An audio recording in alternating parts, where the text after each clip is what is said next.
여러분 안녕하십니까? 라디오 오늘 강지혜입니다. 흔히 필름이 끊긴다는 표현을 하죠. 술을 마신 후에 기억에 문제가 생길 때 누구한테 이 블랙아웃이 발생한 걸까요? 한 사람은 함께 술을 마셨다고 하고 다른 한 사람은 함께 마신 적이 없다고 합니다. 국민의힘 대선 경선 주자인 윤석열 전 검찰총장의 고발 사주 의혹을 두고 한 말인데요. 여권에서는 야권에서 공작했다면서 박지원 국가정보원장의 개입 가능성까지 제기하고 있죠. 하지만 박 원장은 왜 잠자는 호랑이 꼬리를 밟냐고 했습니다. 고발 사주다, 정치 공작이다, 국민 의견도 나뉘고 있는데요. 대권을 향한 시기에 점점 빠르게 흘러가고 있습니다. 정쟁만 남고 검증은 사라지는 과거의 잘못, 우리는 기억하고 있죠. 되풀이해서는 안 되겠습니다. 장관 한 명을 뽑는데도 이 수많은 검증의 잣대가 필요한데 한 나라의 지도자를 뽑는 일이라면 더 말할 나위는 없겠죠. 9월 15일 수요일 라디오 오늘 광고 듣고 시작합니다.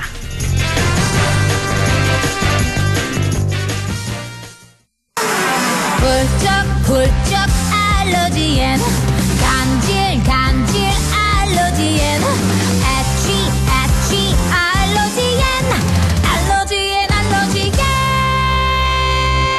알러지엔 지르텍. 약국에서 찾으세요. 유한양행 수입 한국유시비제약. 롯데키슬이 디자인한 프레스티지 시티라이프. 그 첫 번째 만남은 고양화정 루미니입니다. GTX 개발 호재로 서울은 더 빨라지고 공원, 마트, 초중고를 더 가까이. 고양화정 루미니 1670-9611. 시공 롯데건설. 2002안은 특별합니다. 트리플 환승역 추진 중인 부발력이 빠른 이안. 개발 호재를 노리는 이안. 비규제 지역 속 주목받는 이안. 이안에서 착한 가격으로 해버 굿타임. 이안 퍼스티엄 2000부발 10월 오픈 예정. 1811-8176 대우산업개발. 9월 15일 수요일 라디오 오늘 1부는요. 조용찬의 미중 바로 알기, 미중산업경제연구소 조용찬 소장과 함께합니다. 2부 이슈 오늘에선 봉화의 국립백두대간 수목원에서 가을꽃 축제가 열립니다. 국립백두대간 수목원 진날의 대리 연결해서 자세한 이야기 나눠보죠. 그리고 인사이트 K 배종찬 연구소장과 각종 설문조사의 결과를 갖고 우리 사회 분석해보는 시간, 배종찬의 리서치 오늘 이어집니다.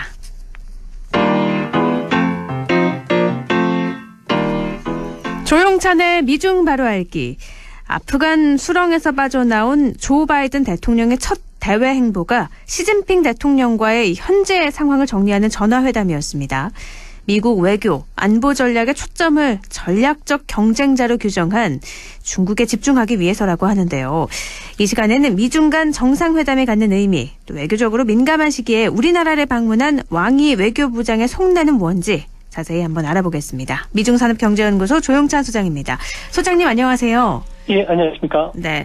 지난주 9일에 조 바이든 대통령의 요청으로 7개월 만에 미중 정상 간의 전화회담이 있었는데 90분 정도 통화를 했다고 알려졌는데 바이든 대통령이 정상회담을 제안했는데 이게 무산이 됐다고요? 네, 그렇습니다. 아무래도 이번 이야기는 그 뚜렷한 아젠다가 없었고요. 또 네. 합의 내용 같은 경우에는 미리 실무자 측이 준비를 했어야 되는데 아무런 준비가 없이 서로 입장만 확인한 그 정상회담이었습니다. 여기에서 분쟁 지역의 충돌을 피하고 싶다는 뜻을 바이든 대통령이 시진핑에게 전달을 했고요. 네. 기후변화나 코로나, 경기 회복과 관련된 관심 분야에 대한 논의만 했다고 합니다. 중국 입장에서는 아직 미국이 반중국 정책을 벗어나지도 않은 상태이기 때문에 자신들이 그어놓은 레드라인을 미국이 이제 안으로 들어와야 되는데 들어오지 않는다는 거고요. 또 바이든은 단순히 하나의 중국 원칙만은 바꿀 생각이 없다고 했고 이제 앞으로 10월 31일과 31일 로마에서 개최되는 G20 정상회담에서 중국이 가장 아파하는 인권 문제라든지 제노사이드, 그리고 남중국해, 또 서방기와 해킹 문제들을 계속 거론할 것으로 보여진다는 점에서 이번이 중국에 대한 미국의 최후 통첩이었었던 것으로 보여집니다. 그러니까 서로 입장 차이만 확인했고 돌파구가 될 만한 합의는 없었다는 말씀이신 건데요. 그러면 앞으로의 미중 관계의 변화는 크게 없는 걸로 예상이 되는 건가요? 네, 그렇습니다. 미중 간에는 상이한 철학 철학이 있고요. 또 세계관을 갖고 있고 뭐 정치, 경제 구조도 갖고 있습니다. 이 때문에 뭐 미국 주도의 그 국제 질서를 중국이 바꾸려 하고 있는 상황 속에서는 다른 나라가 중재자 역할을 하더라도 중재가 통하지 않을 수밖에 없는데요. 네. 이제 앞으로 바이든 대통령 같은 경우에는 중국 위협을 제거하기 위해서 대중국 압박 정책을 본격적으로 할 것으로 보여집니다. 뭐 남북 관계라든지 한중 관계 같은 경우에는 미중 관계 그 종속 변수에 머무르기 때문에 뭐 동북아의 외교 군사 지형이 앞으로 크게 변할 것으로 보여지는데요. 그 중에서도 가장 치열하게 외교적 갈등을 빚을 지역이 바로 대만입니다. 네. 미국 같은 경우에는 대만의 그 대표부의 공식 명칭은 현재 타이페이 경제문화 대표부인데요. 네. 미국은 곧 대만 대표부로 격상해서 부를 예정이라고 합니다. 이와 더불어서 뭐 대만을 나토와 같은 동맹 보호 대상으로 공식적으로 발표할 것으로 보여지는데요. 이렇게 되면은 중국 입장에서는 하나의 중국 원칙에 정면으로 도전하는 행위로 받아들여지게 되고요. 뭐 심각한 군사적 갈등을 빚게 되는데 이렇게 되면 미국 같은 경우에는 대만의 가오슝항에 미국 해군 군사기지를 건설할 것으로 보여지고요.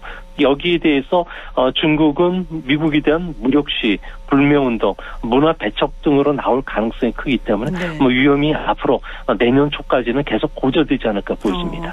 근데 어떻게 보면 조 바이든 대통령이 전화를 요청을 했으니까 좀 유한 분위기를 취한 게 아닌가 싶기도 한데 중국은 남중국해 대만 해협에서 계속해서 이 관련해서 모두 강대강으로 지금 나가고 있는 거잖아요. 이건 왜 그런 건가요? 네, 중국 입장은 뭐 미국이 뭐 충분히 이야기 들었고요. 뭐 현재 중국에서는 모든 공식적인 대화 채널을 끊은 상태입니다. 네. 이 때문에 미국 입장에서는 아무래도 우발적인 충돌이 일어날 것을 대비해서 먼저 경고하는 측면이 강했고요. 네. 이제 앞으로 좀 더 강경 책을 구사하게 될 가능성이 높은데 그 출발점이 바로 21일 날 바이든 대통령이 유엔 총회 연설에서 할 내용이 구체적으로 앞으로 미국의 대외 정책 방향 그리고 대중국 정책과 관련된 구체적인 안들이 담길 것으로 보여집니다.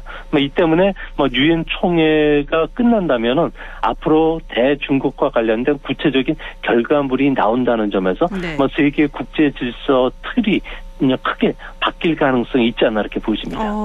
그러면 대중국 정책의 구체적인 내용이 지금 조금 예상되는 게 있나요?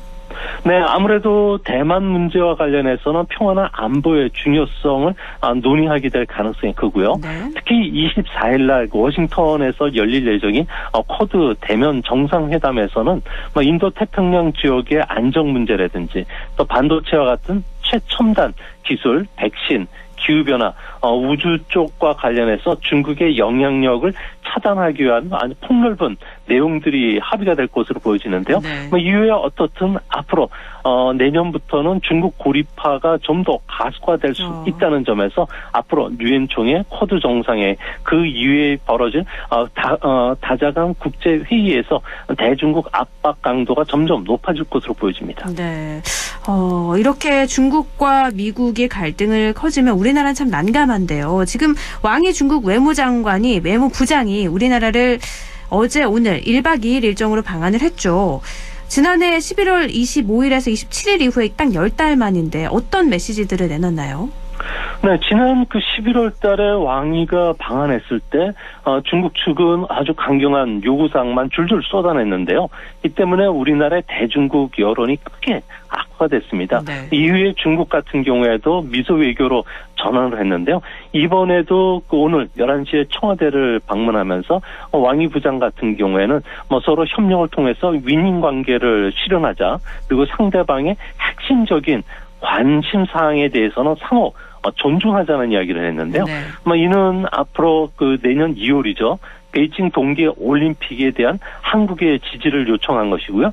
중국의 핵심적인 이익과 관련된 부분을 언급했는데요. 이는 중국의 영토 문제라든지 주권, 안보를 위협하는 미국과 호주와의 그 군사 외교적 밀착 행보를 한국이 멈춰달라는 외교적인 표현을 한 것으로 보여집니다. 네. 영국 G7 정상회담 때도 중국은 우리나라에 남의 장단에 기울여서는 안 된다고 압박한 적이 있는데요. 이번 방안을 통해서 앵글로색슨 정보 동맹인 파이브즈 아이에 참여하지 말라.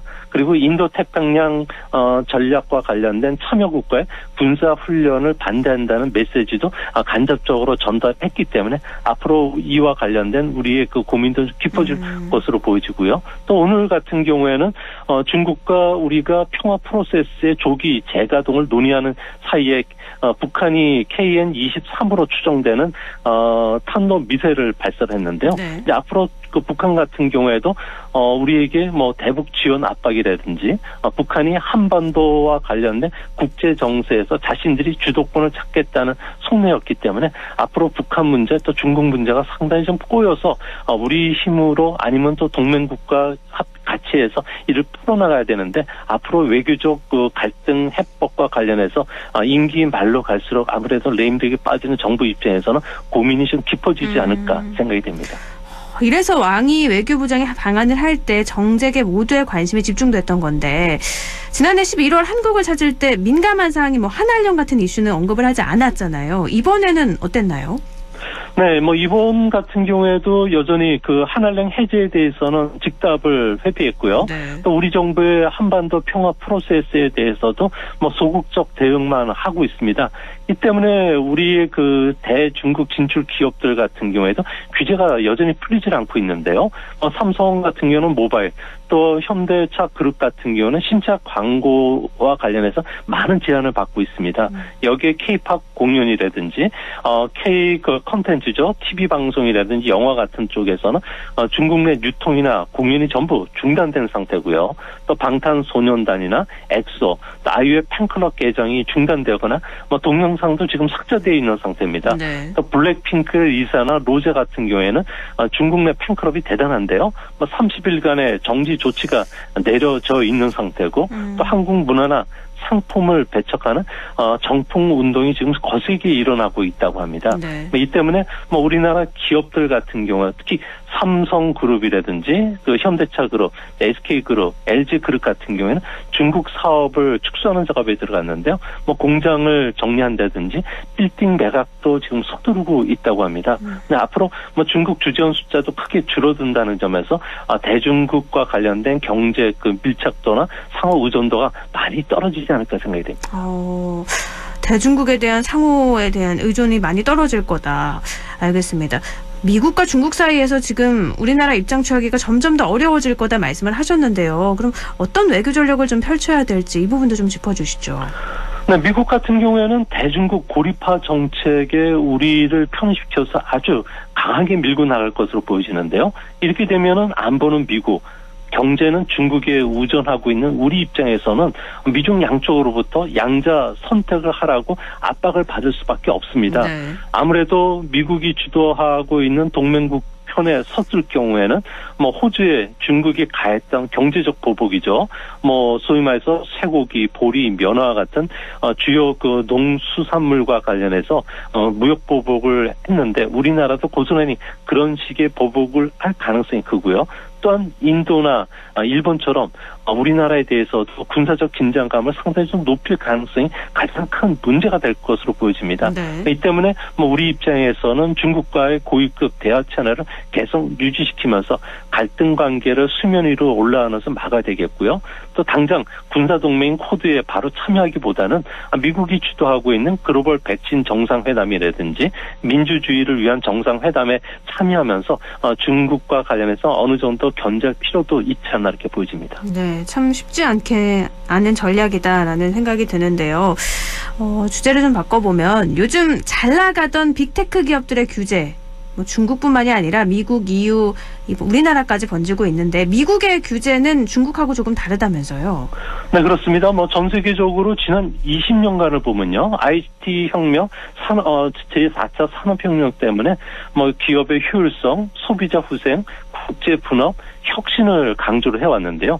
이 때문에 빅테크 기업들의 그 킬러 M&A라는 방식을 통해서 사세 확장에 대해서 그렇게 크게 제동을 걸지는 않았었습니다.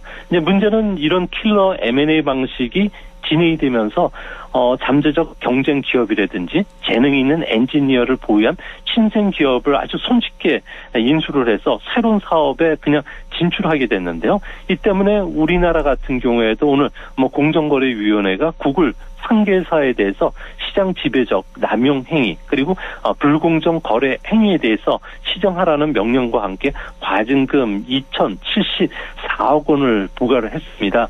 이제 앞으로 이런 그 전 세계적으로 미국도 그렇고 규제가 강화되는데요. 규제를 하지 않으면은 뭐 애플 같은 경우에는 음원이나 아이튠즈 같은 경우에 75% 이상의 지배력을 가지면서 시장의 독점 기업으로 군림할 수 있다는 겁니다. 이렇게 되면 뭐 소비자뿐만 아니라 노동자, 중소 신생 기업 그리고 농민의 부담이 크기 때문에 앞으로는 각국이 반독점 정책과 관련된 규제를 지금보다도 상당히 빠르게 진행시킬 가능성이 높지 않나 이렇게 보여집니다. 지금 미국에서 시장 경쟁 촉진, 또 플랫폼 규제 법안이 잇따라서 발표가 되고 있는데 이건 어떤 내용이 담겨 있는지도 좀 살펴주시겠죠? 네, 당장 미국 하원 법사위원회 같은 경우는 6월 달에 뭐 구글, 애플, 페이스북, 아마존을 대표하는 가파라는 기업에 대해서 독과점 행위를 규제하는 5개의 법안을 통과시켰는데요. 그중에 가장 핵심이 플랫폼 독점 종식 법안입니다. 네. 거래 플랫폼 사업자들 같은 경우에는 입점하는 이용하는 그 사업자에 대해서 아무래도 그 여러 제품 판매와 관련해서 우월적 지위를 갖고 있기 때문에 그런데요. 이제 앞으로 빅테크 기업은 자신의 플랫폼에 심판인 동시에 선수로 뛸 수 없도록 막겠다는 겁니다. 아마존 같은 경우에는 자신의 플랫폼에 자체 브랜드 상품을 파는 경우가 많았는데 앞으로 이런 행위를 근절시키겠다는 거고요. 네. 7월 달에는 바이든 대통령이 경쟁 촉진에 관한 행정명령에 서명을 했습니다. 아무래도 이제 빅테크 기업들 같은 경우에는 뭐 공정성, 포용, 사회적 후생, 거시경제 효과를 중시하는 이런 그 시장 적용과 관련해서 독점 제동이 걸릴 가능성이 크고요. 이제 앞으로 구조적 분할이라든지 사업 부분의 제한과 같은 여러 가지 그 정책들이 나올 가능성이 크다는 점에서 앞으로 빅테크 기업들 같은 경우에는 아무래도 사업 그 공격적인 그 영업 활동에 네. 제동이 걸릴 것은 분명히 보입니다. 다양한 규제들이 쏟아지고 있는데 미국은 지금 페이스북, 아마존, 애플, 넷플릭스, 구글 이렇게 정보통신 기술 대장주 5개 앞글자를 딴 팡으로 대변되는 빅테크 기업들의 규제를 하고 있잖아요. 근데 우리나라는 플랫폼 규제했을 때 주가가 엄청나게 떨어지고 지금도 회복이 안 되고 있는데 미국은 주가의 영향이 좀 적은 것 같은데 그건 왜 그런 거죠? 네, 뭐 실제 글로벌 빅테크 기업들 같은 경우에는 뭐 디지털세라든지 개인 활용 금지나 M&A 제한 같은 내용들이 나오곤 있지만 네. 이들 기업들의 주가는 연초에 비해서 30에서 60% 정도 상승을 했는데요. 네. 아무래도 새로운 서비스 상품을 만들어내는 그 비즈니스 모델이 워낙 강력하고요. 또 이러한 그 빅테크 기업들 같은 경우에는 이런 제재에도 불구하고 국제 분업이라든지 해외 시장을 통한 그 공격적인 진출이 진행되고 있기 때문에 이전보다 빠른 성장을 할 수 있다는 겁니다. 반면에 중국 같은 경우에는 공동 부유에 따라서 뭐 기업이 생산하는 부가가치나 서비스를 저소득층에 분배한다든지 중소기업에 기술 제공을 해야 된다는 의무, 또 기부를 통해서 부가 뺏기기 때문에 뭐 아무래도 이런 그 미국 기업들 같은 경우에는 경기가 계속 그 화랑을 보이는 한 주가도 계속 그 상승하지 않을까 이렇게 생각이 됩니다. 네, 알겠습니다. 이렇게 빅테크 규제까지 오늘은 알아봤습니다. 말씀 고맙습니다. 예, 감사합니다. 네, 조용찬의 미중 바로 알기 미중산업경제연구소 조용찬 소장이었습니다. 저는 광고 듣고 2부에서 뵙겠습니다.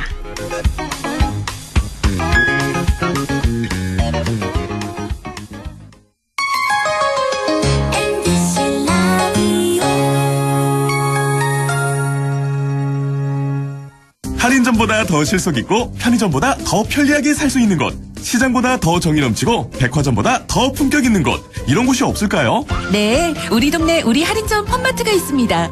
지난 25년간 항상 고객과 함께한 홈마트. 용상점, 자이점, 신용주점, 서천점에서 새롭게 고객님께 다가갑니다. 홈마트. 가구 살 땐 꼭 한번 가보자. 안동 명품 가구 백화점. 흑표 흑침대, 양성국 갤러리, 금성침대, 한국 가죽 소파, 장수돌 침대. 다양한 브랜드 가구를 한 곳에서 쇼핑할 수 있는 대형 가구 전시장. 안동 명품 가구 백화점. 944세대 대단지로 안동의 랜드마크를 바꾸다. 명품 커뮤니티로 안동의 자부심을 바꾸다. 착한 분양가로 안동의 프리미엄을 바꾸다. 안동, 그 위대한 변화의 시작. 안동 영무예다음 포레스트. 9월 오픈 예정. 1588-7349 영무토관. 어르신님 안녕하십니까. 기용아재입니다. 보청기 알아보시는 거 진짜 힘드시지.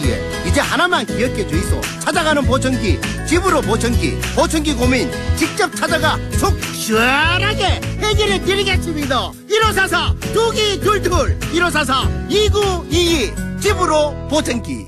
안녕하세요, 브레이브걸스입니다. 여러분, 음식을 포장할 땐 다회용기를 사용해보세요. 일회용품은 줄이고 환경은 아끼고. 오늘부터 함께 용기 내볼까요? 애정한다 착한 용기, 애착용기와 함께 깨끗한 지구로 역주행해요. 공익광고 협의회. 마음을 열어줘. 다가가 나 속삭이도록. 언제나 내 생각으로 행복해야 해요.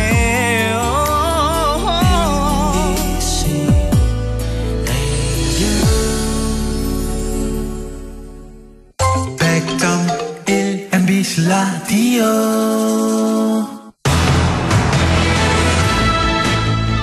라디오 오늘 2부 순서 이슈 오늘입니다. 가을이 깊어가고 있죠. 봉화의 국립백두대간 수목원은요, 지금 가을꽃 잔치를 만날 수가 있다고 합니다. 가을 봉자 페스티벌이 내일부터 시작이 되기 때문인데요. 국립백두대간 수목원 진나래 대리 연결해서 이야기 나눠보겠습니다. 진나래 대리님 안녕하세요. 네, 안녕하세요. 네, 내일부터 국립백두대간 수목원 가을 봉자 페스티벌이 시작이 되는 거죠? 네, 맞습니다. 어떤 행사인지 청취자분들께 소개를 좀 해주시죠. 네네. 봉자 페스티벌은 봉화에서 자생하는 우리꽃 축제라는 의미로 봉자라는 친근한 이름으로 매년 여름과 가을에 진행되는 축제입니다. 경상북도와 봉화군의 지원을 받아 진행이 되고 있고요. 우리 축제의 가장 큰 자랑거리는 지역 농가에서 위탁 재배한 식물을 이용해서 지역민과 함께 만들어가는 축제라는 것입니다. 올해 7월에는 지역상생의 사회공헌활동을 인정받아서 2021년 대한민국 CSR ESG 대상 지역사회공헌에서 큰 상을 또 수상하기도 하였습니다. 네, 봉자에서 자생하는 우리꽃 축제, 봉자 페스티벌. 근데 이번에 주제가 오지의 마법사더라고요. 이건 어떤 의미가 담겨 있는 건가요? 네, 저희 백두대간 수목원이 위치한 경북 봉화군은 국내 대표 청정 지역으로 예로부터 정감록의 10승지로 꼽힐 만큼 오지에 위치해 있는데요. 동화 오지의 마법사에서 착안하여서 오지의 마법사라는 주제로 백두대간 오지에서 펼쳐지는 마법 같은 광경의 그런 자연의 모습을 아기자기하게 또 연출을 하게 되었습니다. 네. 예, 동화 속의 또 캐릭터들을 저희 그 수목원 스타일로 바꿔가지고요. 도로시를 백두로시로, 그리고 겁쟁이 사자를 꿈꾸는 호랑이로 바꿨고요. 네. 저희 산 할아버지나 집나무꾼, 허수아비, 농부 같은 캐릭터들을 새롭게 만들어내서 멋진 포토존으로 꾸며보았습니다. 그래서 열기구도 또 가져다 넣었고요. 네. 그래서 어린이들이 또 있는 가족 단위 관람객분들이 굉장히 좋아하실 것 같아요. 좀 이름부터 이런 테마를 누가 정하셨는지 정말 너무 번뜩이는 아이디어가. 그러시구나. 대리님께서 낸 아이디어세요? 네, 맞습니다. 오지의 마법사가 아니라 오지의 마법사. 네. 기대가 되네요. 너무 재밌을 것 같은데요. 특히 아이들이 참 좋아하겠다 생각이 드네요. 다른 계절에 열린 봉자 페스티벌 분위기하고 가을 봉자 페스티벌은 완전히 다를 것 같아요.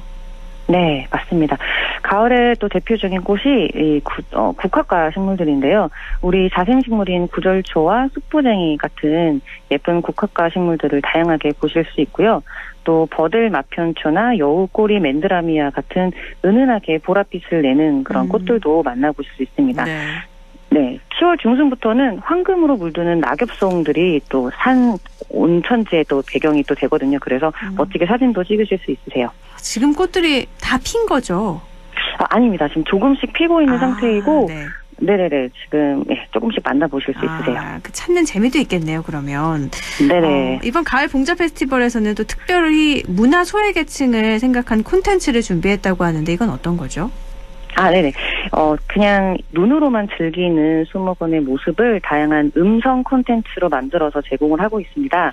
또 시각장애인들을 위해서 총 7곳의 대표 전시관의 정보가 백두대간 선율이라는 제목으로 음성해설 서비스로 제공을 하고 있고요. 7분의 그 숲 해설가의 친절한 해설을 휴대전화 QR 인식을 통해서 간편하게 들으실 수가 있습니다. 또 어린이들 대상으로 수목원 산책 동화라는 음성 동화 콘텐츠를 만들었어요. 그래서 6곳의 주요 전시원 포인트에서 음성 동화를 들으면서 오지의 마법사 동화의 이야기를 조금 더 입체적으로 만나보실 수가 있습니다. 네. 이 밖에도 또 뮤지컬 야외 퍼레이드 같은 체험 행사도 있다고요? 네, 맞습니다. 오지의 마법사 테마에 맞춰서 그 오지의 마법사 전문 공연단이 저희 수목원을 방문을 해주십니다. 그래서 그 야외 퍼레이드가 10월 9일 토요일에 오후 2차례 실시가 될 예정이고요. 또 주요 전시원 포인트별로 스탬프 투어도 있고요. 뭐 인생 10컷, 용감한 호랑이 배지, 요정의 꽃거울 등 다양하게 만들어 보실 수 있는 체험 행사도 준비하고 있습니다. 그리고 저희가 여름 봉자 페스티벌에 그 식재가 되었던 털부처꽃들이 또 굉장히 많은 열매를 맺었거든요. 그래서 잘 여문 이 털부처꽃 씨앗을 가을 축제 때 무료로 나눠드릴 예정이에요. 그래서 반려식물로 또 예쁘게 키워서 요즘에 또 중요한 탄소 중립을 위해서 다들 함께 또 실천을 해주시면 좋을 것 같습니다. 특별 전시도 있다고요? 네네네. 국내 희귀 특산식물들을 만나볼 수 있는 가을 자생식물 꽃 전시와 또 폐 건축자재, 폐 식기류, 폐 비닐 등 다양한 그런 생활 속의 폐기물들을 이용해서 만든 예술 작품으로 또 리사이클링 아트 플레이 전시도 굉장히 볼만하고요. 네, 마지막으로 위탁세배 농가의 희노애락이 담긴 생태 레트로 전시 우리가 키오니더 또 가을편으로도 새 단장을 하였습니다. 그래서 다양한 볼거리들이 아주 가득할 예정이에요. 그리고 사실 더 많은 또 이벤트와 체험 프로그램이 있는데 이거는 저희 홈페이지 통해서 확인 가능하십니다. 굉장히 많은 행사들에 지금 안내를 해주셨어요. 뭐 퍼레이드부터 해서 특별 전시까지 해주셨는데 이것만큼은 정말 꼭 보셔야 된다 하는 게 있을까요? 네. 사실 요즘에 또 코로나 확산세가 줄어들지 않고 있어가지고 또 비대면 콘텐츠들을 저희가 또 같이 만들어내었습니다. 그래서 수목원에 이제 직접 오지 못하시는 분들은 저희 홈페이지 온라인 전시관을 통해서 아트스테이 참가하시는 그런 그 내용들을 또 비대면으로 안전하게 보실 수가 있고요. 또 사실 이 예술인 분들이 코로나 때문에 참 힘든 시기를 보내고 계시잖아요. 그래서 저희 백두대간 수목원이 예술인분들과 같이 좀 함께 상생해 나가는 모습을 보여드리고자 하였습니다. 네. 또 아트스테이 프로그램 이거는 뭐예요? 네, 아트스테이 프로그램이 그 예술가들이 우리 수목원에서 체류를 하면서 자연에서 영감을 얻고 또 예술 활동이나 또 공연을 해주는 그런 숙박형 힐링 프로그램인데요. 오지로 온 예술가들이라는 주제로 해서 전시원 곳곳에 예술 작품들도 전시를 했고요. 또 자연이 펼쳐지는 야외 무대에서 또 다양한 공연도 선보일 예정입니다. 예술가들의 작품도 만나보고 전시도 보고 체험도 하고 그야말로 모든 것들을 즐길 수 있는 축제인 것 같은데요.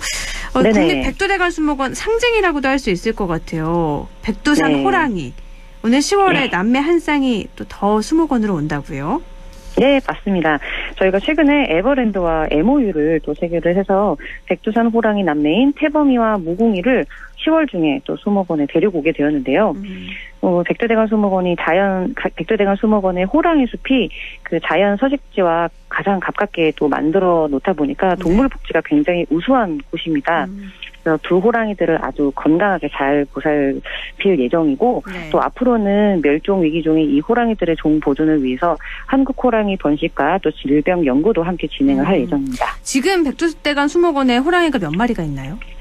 현재는 지금 4마리가 있는데 2마리만 지금 관람 가능하세요. 2마리만 있는데 이제 10월부터 남매 한 쌍이 오면 또 더 관람도 가능할 수 있는 거죠. 네, 이제 훈련을 통해서 우리 호랑이들을 또 직접 만나보실 수도 있으십니다. 네, 알겠습니다. 근데 지금 코로나 유행 상황 속에 이루어지는 축제다 보니까 청취자분들도 가도 되나 걱정도 많이 되실 것도 같아요. 네, 덧붙이고 싶은 말씀 있으실 것 같은데요. 네, 사실 제일 중요한 거는 관람객분들의 안전입니다. 그래서 코로나에 대비해서 기본적으로 수목원에 입장을 하시게 되면 방문 전화 인증과 함께 열화상 카메라와 손소독을 거치셔야 하고요. 하루에 2번씩 저희가 실내 시설 방역을 실시하고 있습니다. 또 야외 전시관 같은 경우에도 주요 관람 동선은 주 2회 소독과 방역을 실시를 할 예정이고요. 참고로 식사 장소에서는 모두 투명 칸막이가 설치가 되어 있습니다. 마지막까지 안전하고 즐거운 관람이 될 수 있도록 아주 만전을 기하고 있는 상황인데요. 또 사실 저희 직원들뿐만이 아니라 이 지역 농가분들이 연초부터 땀 흘려서 키워준 이 금쪽 같은 이 꽃 화분들을 예쁘게 또 전시를 해서 배치를 해 놓았습니다. 그래서 저희 축제가 지역 주민들과 함께 만들어가는 지역상생의 대표 착한 축제이다 보니까 관람하시는 분들이 요즘 기업 경영에 있어서도 좀 ESG 이런 윤리 경영이 굉장히 중요하잖아요. 저희 이 수목원의 이런 노력과 노고들을 좀 알아주셨으면 좋겠고 앞으로도 또 예쁘게 또 전시를 잘 준비하도록 하겠습니다. 네, 지역민과 함께하는 축제라서 더욱더 의미가 있을 것 같은데요. 청취자분들도 이 백두대간 수목원의 봉자 페스티벌 많이 찾아주시면 좋을 것 같아요. 언제까지 진행이 되죠? 네, 10월 31일까지 진행이 됩니다. 네, 내일부터 10월 31일까지 추석 맞아서 가족분들과 함께 방문해 주셔도 참 좋을 것 같습니다. 네, 추석 당일에는 또 휴관입니다. 어이구, 큰일 날 뻔했네요. 추석 당일은 빼고 방문해 주시면 앞뒤로는 언제든지 오십시오. 네. 알겠습니다. 오늘 말씀 고맙습니다. 예, 감사합니다. 네, 국립백두대간 수목원 진날의 대리였습니다. 라디오 오늘에서는 청취자 여러분의 참여를 기다리고 있습니다. 우리 지역에서 발생한 사건 사고 소식이나 함께 토론하고 싶은 내용을 안동 MBC 홈페이지 라디오 오늘 게시판에 올려주시기 바랍니다. 전화와 문자 참여도 하실 수 있습니다. 전화는 851국에 7191번, 문자는 샵 0913번으로 보내주시면 됩니다. 문자는 단문 50원, 장문 100원의 정보 이용료가 있습니다. 여러분의 많은 참여 바랍니다.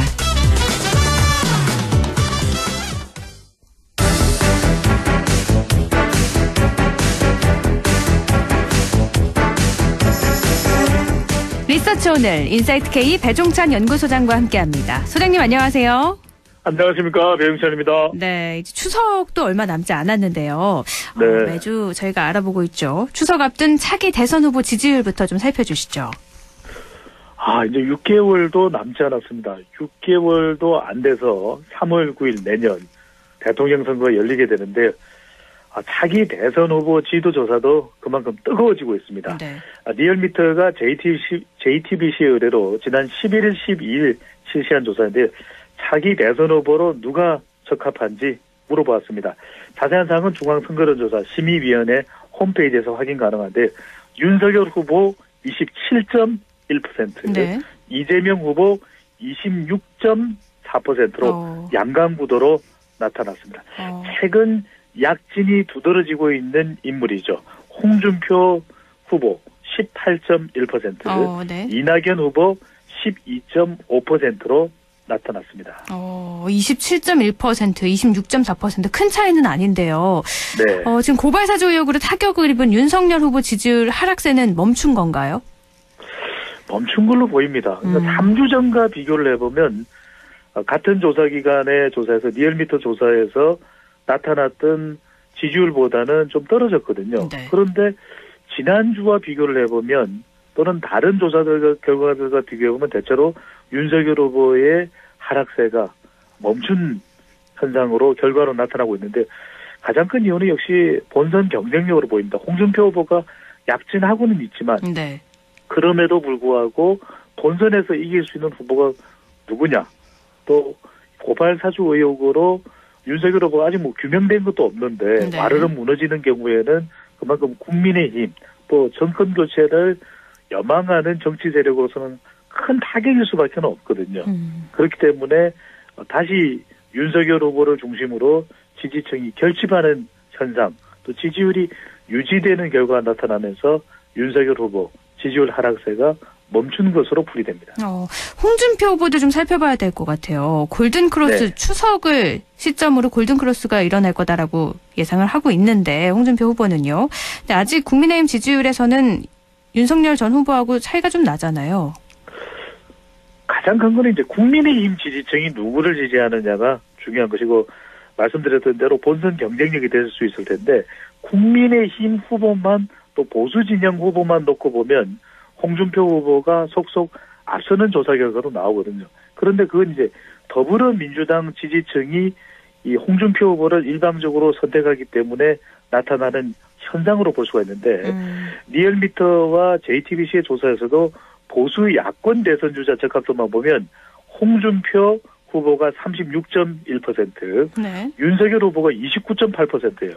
그러니까 보수 야권 대선 주자에 대해서만 물어보면 홍준표 후보가 앞서는 결과인데 네. 민주당 지지층에서 홍준표 후보를 선택한 비율이 무려 41.9%나 됩니다. 그러니까 이 구조적 역선택이 작동하고 있는 것을 확인할 수가 있는 거죠. 그러니까 중요한 것은 국민의힘 지지층에서는 여전히 윤석열 후보가 가장 앞서고 있고 홍준표 후보와 격차를 또 두고 있거든요. 네. 20에서 뭐 한 30여 퍼센트 포인트 가까이 격차를 두고 있는데 홍준표 후보의 과제는 그렇습니다. 이 대구 방문을 했을 때 상당히 또 환호성을 받기도 했지만 국민의힘 지지층에서 윤석열 후보를 앞설 수 있는 것을 보여주는 것이 앞으로 핵심으로 가장 중요한 과제로 보입니다. 알겠습니다. 더불어민주당은 지금 1차 슈퍼위크에서 이재명 후보가 과반이 넘는 득표율을 얻었죠. 네. 이재명 대세론 앞으로 더 탄력을 받을까요?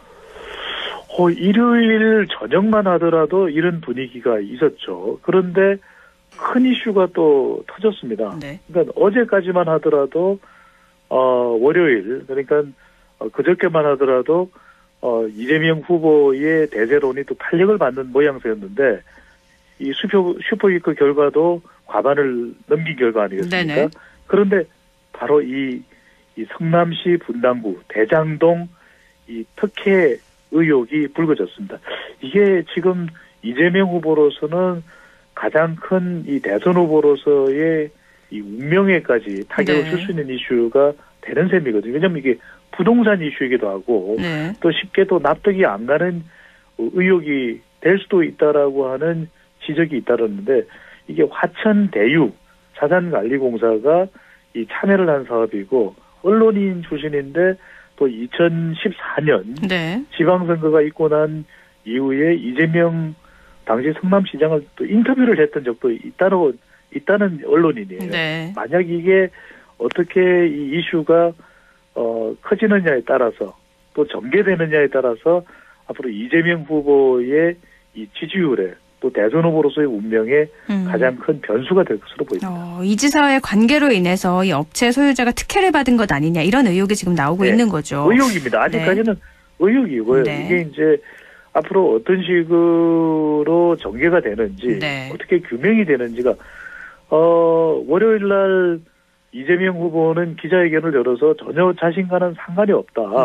오히려 이것을 통해서 이 이익을 환수해서 성남 시민에게 돌려드린 것이다. 라고 이제 해명을 했지만 어떻게 이 의혹이 또 앞으로 전개되는지 규명되는지 더 지켜봐야 되겠죠. 앞으로 이 부분이 또 어떻게 해결이 될지에 따라서 더불어민주당은 이재명의 득표율에 차이가 있을 것 같은데 이낙연 후보도 살펴보면 처음으로 30% 선을 좀 돌파를 했어요. 그렇죠. 네.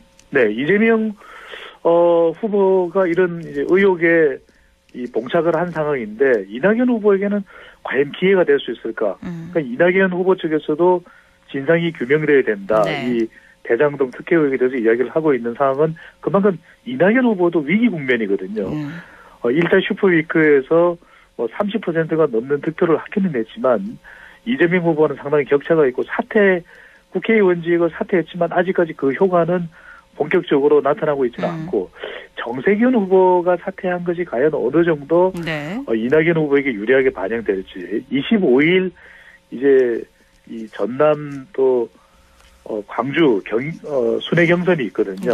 이때 이제 과연 이낙연 후보가 얼마만큼 반전시킬 수 있을지가 이 부분이 중요한데 그래서 이제 이 대장동 특혜 의혹도 그렇고 정세균 후보가 사퇴하는 것이 분명히 이낙연 후보에게는 또 기회가 되는 셈입니다. 하지만 중요한 것은 얼마만큼 지지층들이 흡수되느냐. 특히 이제 경선 인단도 중요하겠지만 권리당원, 순회 경선에서 광주 그리고 전남, 특히 이제 광주의 젊은 세대들 중심으로 한 이 권리당원이 얼마만큼 이낙연 후보 쪽으로 결집이 되느냐. 이 부분이 이낙연 후보의 운명을 결정짓는데도 중요한 변수, 기준이 될 것으로 보입니다. 네. 차기 대선 후보를 변경할 가능성이 있냐. 이거에 대해서도 여론조사가 이루어졌죠. 네. 한국사회여론연구소가 TBS의 의뢰를 받아서 지난 10일, 11일 실시한 조사이고요. 차기 대선 후보 선거에서 지지 후보를 교체할 의향이 있느냐, 앞으로 지지 후보를 지지하고 있는 후보를 교체할 의향이 있느냐라고 질문을 했는데 네. 대선 후보를 바꿀 의향이 있는지 질문을 했는데 의향이 없다가 10명 중 7명 정도 70.8%로 나타났어요. 굉장히 높네요. 대부분은 예, 바꿀 의향이 없고 의향이 있는 경우가 지지 후보를 바꿀 의향이 있는 경우가 22.7%로 나타났다. 이번 조사 결과가 보여주는 의미는 이미 지지하는 후보를 6개월 정도 대선이 가까이 남아있지만 결정을 했다. 이렇게도 볼 수 있고요. 그렇다면 후보를 바꿀 의향이 높지 않다라는 것은 역시 양자 대결 구도, 또 진영 간 대결 구도, 더불어민주당과 또 국민의힘 대결 구도가 되고 있기 때문에 제3세력이나 제3후보가 비집고 들어갈 틈은 많지 않다는 것이고 그만큼 치열한 대전, 치열한 전쟁이 될 것이다. 라는 전망도 가능해집니다. 차기 대선이 말씀하신 것처럼 6개월도 남지 않은 시점인데 정당 지지율도 끝으로 좀 살펴주시죠. 네.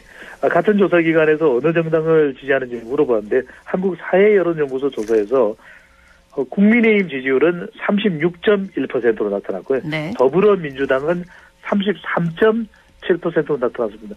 뭐 거의 큰 차이가 없거든요. 오차 범위 내의 수준이기 때문에 최근 들어서 이 정당 지지율도 차기 대권을 겨냥해서 지지층들이 이 집중적으로 결집하는 이른바 운동의 현상, 영차, 천기 올려라, 백기 올려라 이런 현상이 나타나고 있는데 네.